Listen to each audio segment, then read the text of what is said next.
किसी गांव में एक किसान रहता था।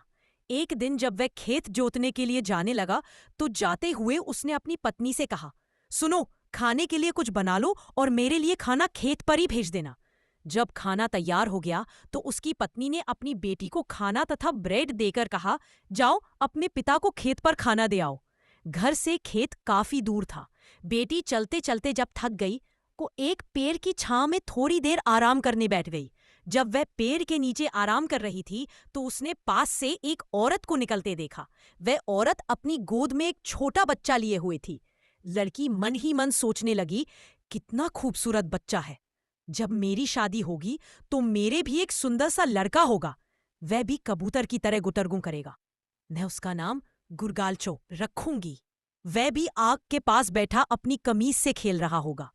हो सकता है कि किसी की कुल्हाड़ी का लोहा मेरे उस छोटे से बच्चे पर गिरे और उसे इतनी चोट लगे कि वह मर ही जाए। तब मैं हाय गुरगालचो, ओ गुरगालचो कहकर रोऊंगी। यह सोचकर वह लड़की जोर जोर से रोने लगी। रोने से उसकी आंखें सूज गईं। अरे तुम तो रो रही हो, तुम्हें क्या हो गया? उसकी मां ने घबराते हुए पूछा, जो उसे खोजते खोजते वहां पहुंच गई थी। रोने के अलावा मैं कर ही क्या सकती हूँ माँ? एक दिन तुम मेरी शादी करोगी, मेरे भी एक छोटा बच्चा होगा। मैं उसका नाम गुरगालचो रखूंगी। वह आग के पास बैठकर खेलेगा। कहीं उसके सिर पर कुल्हाड़ी का लोहा निकलकर लग गया तो वह तो मर ही जाएगा। मैं अभी उसी पे लिए रो रही हूँ। हाय गुरगालचो, मेरे बच्चे, लड़की ने माँ से कहा। लड़की को रोते देखकर माँ भी रोने लगी। माँ की आंखों से भी आंसू बहने लगे। हाय गुरगालचो, मेरे बेटे गुरगालचो। नानी के आंसू थमते ही न थे। इस तरह माँ और बेटी दोनों ही सड़क के किनारे बैठे काफी देर तक रोती रही। शाम होने को आई। किसान खेत से लौटकर घर आ रहा था। किसान ने रास्ते में देखा कि उसकी पत्नी और बेटी सड़क के किनारे बैठी रो रही हैं।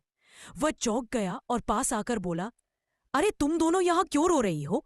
और खाना कहाँ है? पत्नी ने रोते रोते कहा, हम तो अपने नाती गुरगालचो के लिए रो रहे हैं। किसान हैरान हो गया, कौन सा नाती? तब लड़की ने सारी बात बता दी, कैसे वह भविष्य के बच्चे के बारे में सोचकर रोने लगी और माँ भी उसके साथ रोने लगी। किसान यह सुनकर जोर से हंस पड़ा और बोला, अरे बुद्धू औरतों, ना बच्चा पैदा हुआ, ना शादी हुई, और तुम लोग उसकी मौत का शोक मना रही हो? ऐसे बेवकूफ लोग मैंने आज तक नहीं देखे।